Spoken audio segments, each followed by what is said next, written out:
Hello everyone, मैं उत्कर्ष गुप्ता, एक 9 pointer mechanical department IT Bombay में। इस वीडियो में डिस्कस करेंगे कि कैसे 2 डिग्री ऑफ फ्रीडम सिस्टम में, वो भी स्पेसिफिकली उस केस में जब वो अनडैम्प्ड सिचुएशन में होता है, हम कैसे अपने हार्मोनिक फोर्सेस लगा के उसका रिस्पांस निकाल सकते हैं। हार्मोनिक फोर्सेस बेसिकली साइन और कोसाइन वाले फोर्सेस जो कि पीरियोडिक होते हैं, साइन और कोसाइन के कॉम्बिनेशन। सो अगर हम एक के लिए भी निकालेंगे तो हम सुपर पोजिशन से मल्टीपल के लिए भी निकाल सकते हैं। बेसिकली हम इसी का ही देखेंगे। स्टार्ट करने से पहले कि इसका नीड क्या है। तो पहली चीज़ तो ये कि हम जो ये भी तरीके यूज़ कर रहे हैं, जो 2 डिग्री ऑफ फ्रीडम के लिए हम डिराइव करेंगे, वही same concept multiple degree of freedom के लिए भी सेम सिमिलरली ही एक्सट्रैक्ट होते हैं। तो इसीलिए अगर हम 2 डिग्री ऑफ फ्रीडम का कॉन्सेप्ट हमारा क्लियर है तो then we can move on for the higher dimension. दूसरी चीज़ ये कि हार्मोनिक फोर्सिंग बहुत ही कॉमन टाइप का फोर्सिंग एलिमेंट है। ये अगर सिंगल डिग्री ऑफ फ्रीडम वाले भी सिस्टम्स होते हैं, उनमें भी मोस्ट कॉमनली हम इसी टाइप की फोर्सिंग एलिमेंट को देखते हैं। और एक और चीज़ की फोरियर ट्रांसफॉर्म की वजह से हम मोस्टली किसी भी फोर्स को साइन और कोसाइन के टर्म्स में लिख सकते हैं अगर वो पीरियोडिक हो। इस वजह से भी हम साइन और कोसाइन के रिजल्ट्स निकालना काफ़ी इंपॉर्टेंट हो जाता है, क्योंकि फिर हमारा एनालिसिस करना काफ़ी ईजी रहता है। इस वजह से भी इसका एनालिसिस करना इंपॉर्टेंट है। सो हम सेटअप पे आते हैं। ये हमारा ओवरऑल सिस्टम है जिसमें हमारे पास एक मास m1 है जो कनेक्टेड है k1 से वॉल के थ्रू। दोनों के बीच में जो स्प्रिंग है उसका स्प्रिंग कांस्टेंट है k1। दूसरा मास है m2। इन दोनों कनेक्ट करने के लिए दूसरा स्प्रिंग है k2 जो इन दोनों कनेक्ट कर रहा है। हम कोऑर्डिनेट सिस्टम मान के चल रहे हैं कि ये जहाँ पे अभी रेस्ट इनिशियली जहाँ पोजीशन पे है उसको हमने अपना रेफरेंस लिया, और उसके अगर हम इस डायरेक्शन की तरफ मूव करेंगे तो हमारा वो x1 पॉजिटिव होगा। x1 m1 का ही हमारा डिस्प्लेसमेंट है। सिमिलरली जो हमारा मास 2 है वो जो अपनी रेस्ट पोजीशन पे जो होगा वो हमारा रेफरेंस है, उससे अगर वो इस तरफ मूव करेगा तो वो हमारा x2 है। एक्स m2 का रेफरेंस डिस्प्लेसमेंट हमारा x2 होगा।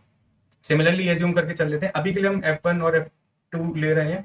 ये हम जनरल के हिसाब से कर रहे हैं अभी तो, कि कुछ फोर्स f1 लग रहा है, टाइम डिपेंडेंट फोर्स है, वो उसे मूव करा रहा है इस डायरेक्शन में। सिमिलरली हमारा जो f2 है वो उसे सिमिलर डायरेक्शन में मूव कराने की कोशिश कर रहे हैं। तो हमारा ओवरऑल सेटअप ये है। हम ऐसा ऐसा करते हैं कि हम एफ बना के देखते हैं। सो हम क्या करेंगे, एफ बनाने के लिए हम इसे सारे फोर्सेस से अलग करेंगे। तो हम एक मास को निकाल लेते हैं अलग, m1। हमें पता है कि F1 फोर्स हमारा इधर लग रहा है। हमें ये भी पता है कि अगर ये, हाँ, एक चीज़ ये कि हमने इसका डिस्प्लेसमेंट अगर इस डायरेक्शन में मानना है तो मान लो इसका डिस्प्लेसमेंट साथ साथ उसका डेरिवेटिव और सेकंड डेरिवेटिव यानी कि वेलोसिटी और एक्सेलरेशन सब के सब एक ही डायरेक्शन की तरफ है, मतलब वो सेम डायरेक्शन में। सिमिलरली x2 में भी लेके चलो कि ये सब भी सेम डायरेक्शन में। ठीक, अब हमारा एक्सेलरेशन इस डायरेक्शन में है तो हमें क्या करेंगे, हम अगर इस मास की अगर फ्रेम में जाके देखेंगे तो हमें बदले में एक सूडो फोर्स लगाना पड़ेगा इसे बैलेंस आउट करने के लिए। सिंस सूडो फोर्स जो हमारे एक्सेलरेशन उसके अपोजिट डायरेक्शन में लगता है, तो इसीलिए ये m मास टाइम्स इसका एक्सेलरेशन अपोजिट डायरेक्शन में लग गया। अब यहाँ पे ये चीज़ मान लो मैं ये मान के चल रहा हूँ कि ये सिंस आगे बढ़ी है, तो ये आगे बढ़ने की वजह से क्या हुआ, ये स्प्रिंग इसे खींचेगा वापस। अब वापस उसकी रेस्ट की पोजिशन में ले जाना चाहेगा क्योंकि वो आगे डिस्प्लेस हुआ है। तो ओवरऑल क्या होगा कि वो पीछे की तरफ फोर्स लगा रहा होगा। सो हमारा यहाँ पे एक फोर्स लग रहा है पीछे जो कि k1 x1 है। और यहाँ पे आप ये मान के चल लो कि ये वाला मास का जो डिस्प्लेसमेंट है x2 जो है वो ज़्यादा है x1 से। कहने का मतलब ओवरऑल ये वाला ब्लॉक जो है वो कुछ ऐसे आगे बढ़ा, ये वाला ब्लॉक काफ़ी आगे बढ़ा इन कंपेरिजन टू दिस। तो अगर तुम इसको रिलेटिवली इसके पर्सपेक्टिव से देखो तो मैं ऐसा लगेगा कि ये चीज़ के आगे ज़्यादा जा रही है। सो ओवरऑल क्या होगा, इन दोनों के बीच में जो स्प्रिंग है उसको ये लगेगा कि ये दोनों ही दूर जा रहे हैं दूसरे से। अगर ये चीज़ तेज़ी से आगे बढ़ेगी इसके रिस्पेक्ट में, तो इन दोनों के बीच का जो डिस्टेंस होगा वो तेज़ी से बढ़ रहा है इस डायरेक्शन में। अब ये तेज़ी से अगर ये अपना स्प्रिंग की लेंथ बढ़ेगी तो क्या करेगा, दोनों साइड्स को पुल करेगा। तो ये जो हमारा m2 वाला मास है उसको पीछे की तरफ पुल करेगा, और जो हमारा m1 वाला मास है उसे आगे की तरफ। तो हमारा फोर्स जो होगा एक, और वो k2 टाइम्स, और उसका कहते हैं डिस्प्लेसमेंट वाला टर्म क्या होगा, सिंस x2 आगे की तरफ है और जो x1 है वो पीछे की तरफ है, तो हमें सिंस पॉजिटिव चाहिए तो हम क्या डिफरेंस लेंगे, x2 माइनस x1। ये एजम्पशन विदाउट अपना जनरलिटी को लॉस किए बिना है। अगर अलग केस भी होगा सिंस वो अपने साइंस अपने आप बैलेंस हो जाए। सो ये इसका इशू इतना नहीं है। अब बात करते हैं सेकंड वाली ऑब्जेक्ट का, हमारे एफ का। हमारा इसका मास m2 है, हमने फोर्स इसका f2 लिया ही है। हमने सिंस इस फोर्स को यहाँ लिया है तो इस फोर्स का ही इस पे इक्वल एंड अपोजिट डायरेक्शन लगेगा न्यूटन थर्ड लॉ से, तो ये हमारा इस डायरेक्शन में लग रहा है। यहाँ पे भी सिंस इसका कुछ एक्सेलरेशन x2 है तो हम इसको भी सूडो फोर्स की तरह लगाएंगे। ओवरऑल हमारी एफ बन गई, हमने सारे फोर्सेस को लिख लिया। अब हम यहाँ पे क्या करते हैं, इक्वेशन बना लेते हैं इनकी। m1 के केस में क्या होगा, हमारे सेंस से f1 है या मिक्स एफ देख लेते हैं। हमारी वापस से वही सेम एफ आई है।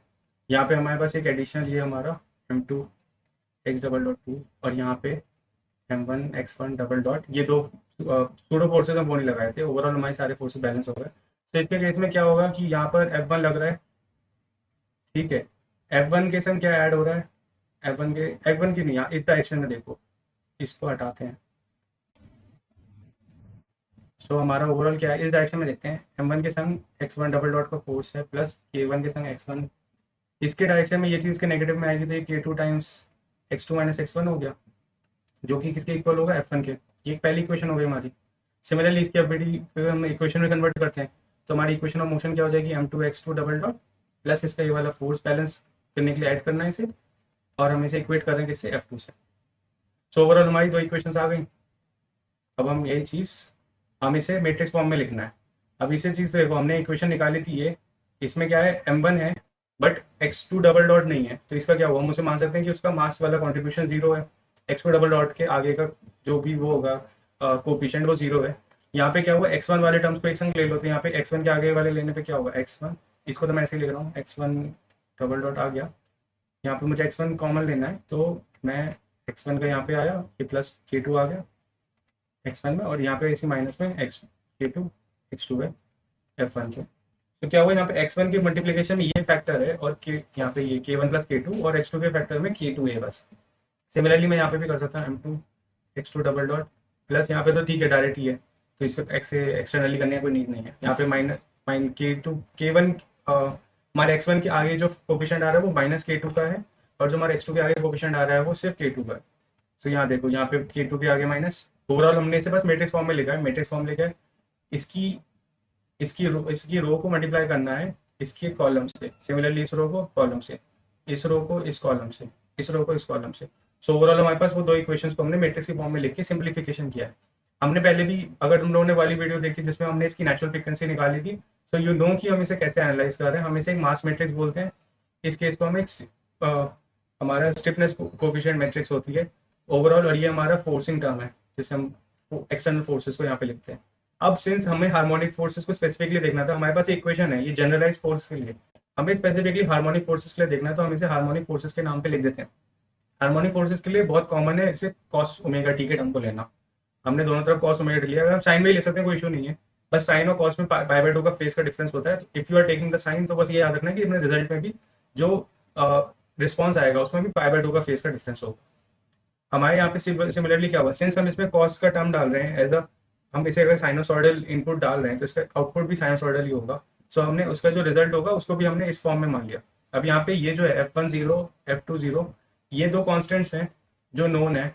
ओमेगा भी हमें नोन होगा क्योंकि वो एक्सटर्नली अप्लाई हो रहा है। यहाँ पे हमें एक्सटर्नली ओमेगा नोन है, बट हमारा ये x1 और x2 अननोन है। ये कुछ दो कॉन्स्टेंट्स हैं जिनकी हमें वैल्यू निकालनी। हमारा गोल क्या है आगे कि इन दोनों को वैल्यू को निकालना।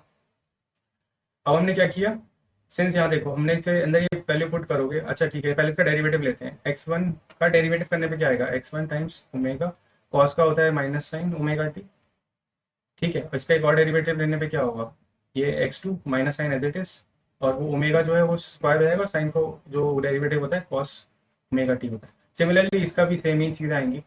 यहाँ पे यहाँ पे x1 है, यहाँ पे x2 होगा, ओमेगा स्क्वायर अभी भी होगा और कॉस ओमेगा टी। सो हम इसको ओवरऑल क्या लिख सकते हैं, इस चीज़ को मैं आगे लिख सकता हूँ एज इन ओमेगा स्क्वायर के आगे x1 x2, और इसके मल्टीप्लिकेशन में हमारा कॉस ओमेगा टी, या फिर मैं इसे इक्वलेंट लिख सकता हूँ कॉस ओमेगा टू x, अगर मैं इसे डिनोट कर रहा हूँ बाय x, ठीक है। और यहाँ पे एक माइनस साइन होता है। सो ओवरऑल मैंने यहाँ पे इसके कुछ मास टाइम्स, इसी इक्वेशन को मैं एज इट इज लिख सकता हूँ, मास टाइम्स कुछ एक्स ओमेगा स्क्वायर माइनस का प्लस कुछ k times x is equals to f। ये मैं इसे सिंप्लीफाइड फॉर्म में लिख रहा हूँ using the matrices and vector. अब यहाँ पे हमारा जो x है वो कॉमन है, मैं x को कॉमन ले लूँगा तो क्या हो जाएगा, k minus m omega square, और मेरे यहाँ पे x मल्टीप्लाई में आ गया और मेरा f हो गया। मेरी ओवरऑल इक्वेशन ये हुई, मुझे k पता है, m पता है, ओमेगा स्क्वायर ठीक है, बस ओमेगा स्क्वायर है जस्ट। तो मैं इस वाली मैट्रिक्स को निकालता हूँ। ये वाली मैट्रिक्स मेरी कौन सी है, ये वाली मैट्रिक्स है। इसमें सारी वैल्यू पुट करो, यही एग्जैक्टली यही मैट्रिक्स आएगी। सो हमारी ये वाली matrix m minus omega square sorry k minus omega square m matrix multiply by ये चीज़ जो है वो मैं x से डिनोट कर रहा हूँ और इस चीज़ को मैं f से डिनोट कर रहा हूँ। तो मेरी इक्वेशन आ गई। अब यहाँ पे देखो ये चीज़ बेसिकली क्या है, ये कुछ ए मैट्रिक्स को मैं नीचे टिल्डा बना रहा हूँ मैट्रिक्स को डिफाइन करने के लिए। मैं x लिख रहा हूँ, उसके नीचे बाहर लगा देता हूँ एज एन वेक्टर। अगर मैं नहीं भी लगा हूँ then still you can understand कि वो वेक्टर ही है, और मैं इसे f लिख रहा हूँ। ओवरऑल इस टाइप की इक्वेशन को सॉल्व करने का क्या है कि हमें इसको हम इक्वलेंटली क्या लिख सकते हैं, अगर determinant of A is not equal to 0 then मैं इस चीज को इक्वलेंटली लिख सकता हूँ ए इनवर्स एफ। क्यों? क्योंकि ये चीज तभी डिफाइंड होती है, ये इनवर्स तभी डिफाइंड होता है जब ये कंडीशन सेटिस्फाई हो रही होती है। तो अगर मुझे पास ये पता है कि अगर इसका डिटरमिनेंट 0 नहीं है तो मैं इसे ऐसे लिख सकता हूँ। तो मेरा बेसिकली मेरे पास ये इक्वेशन फाइनल आ रही है, ये मेरा एक्स को मैं लिख पा रहा हूँ इसके टर्म्स में। अच्छा, अब यहाँ पे एक चीज खास देखो कि ये क्या है, 2x2 मैट्रिक्स है। 2x2 मैट्रिक्स को मैं कुछ ऐसे ले लेता हूँ, ए बी सी और डी। इसका जो डिटर्मिनेंट वो इनवर्स होता है, इस मैट्रिक्स का जो इनवर्स होता है वो बेसिकली होता है इसका जो डिटर्मिनेंट क्या होता है, या चलो मैं यहाँ पे ऐसे लिख देता हूँ, determinant of this matrix A, मैं इसको लेता हूँ ए इनवर्स कुछ, ठीक है। ए मैट्रिक्स जो है मेरी वो स्क्वायर मैट्रिक्स है, मैं इनवर्स ले रहा हूँ। तो ये जो होता है डिटर्मिनेंट ऑफ ए टाइम्स, हमें क्या करना होता है, ए और बी की जगह चेंज करनी है, बी को ए से स्विच करना है और साथ साथ यहाँ पे सी और डी के आगे बस एक माइनस साइन लगा देना है, दैट्स इट। एक ही 2x2 मैट्रिक्स का इनवर्स निकालना मच ईजी है, हमें बेसिकली बस ये प्रोसीजर फॉलो करना था, हमारे पास मैट्रिक्स आ गया। अब ये डिटर्मिनेंट क्या होता है इस वाली 2x2 मैट्रिक्स का, 2x2 मैट्रिक्स का डिटर्मिनेंट होता है इसका प्रोडक्ट इससे माइनस इसका प्रोडक्ट इससे, यानी कि A B minus C D equals to determinant of that matrix A. ठीक है, डिनोमिनेटर में क्या जाएगा, डिटर्मिनेंट, और मेरा ये मैट्रिक्स में निकल आएगा। अब इस वाली मैट्रिक्स का डिटर्मिनेंट क्या होगा, ये टाइम्स ये मल्टीप्लाई बाय ये टाइम्स ये, इन दोनों का सब्ट्रैक्शन, ये टाइम्स ये मल्टीप्लाई बाय उन दोनों का सब्ट्रैक्शन, इन दोनों का नेगेटिव नेगेटिव पॉजिटिव हुआ, लेकिन सिंस माइनस हमें आगे लगाना सब्ट्रैक्ट करने के लिए तो इसलिए नेगेटिव आ रहा है, तो हमारी डिटर्मिनेंट को टर्म को रिप्रेजेंट कर रहा है। बाकी ये क्या है, मेरे जो मैट्रिक्स है इसमें मैंने क्या किया, इसकी जगह इससे चेंज कर दिया, तो ये क्या हुआ, यहाँ पे जो था वो यहाँ आ गया और यहाँ पे जो था वो यहाँ आ गया।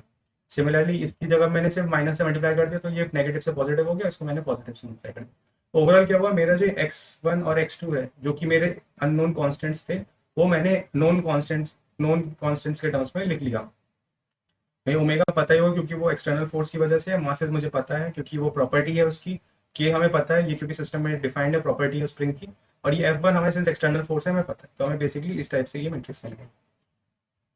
सो इसी के साथ मैं इस वीडियो को एंड कर रहा हूँ। I hope you enjoyed this video. इसमें हमने काफी इंटरेस्टिंग तरीके से ये निकाला कि कैसे उसे बेसिकली इतनी कॉम्प्लेक्स दिखने वाली 2 degree of freedom wise system की इक्वेशन कैसे सिंपली थोड़े बहुत मैथमेटिक्स और थोड़ा लीनियर अलजेब्रा लगा के सॉल्व हो जाता है। With this I am ending this video, hope to see you in the next video, bye.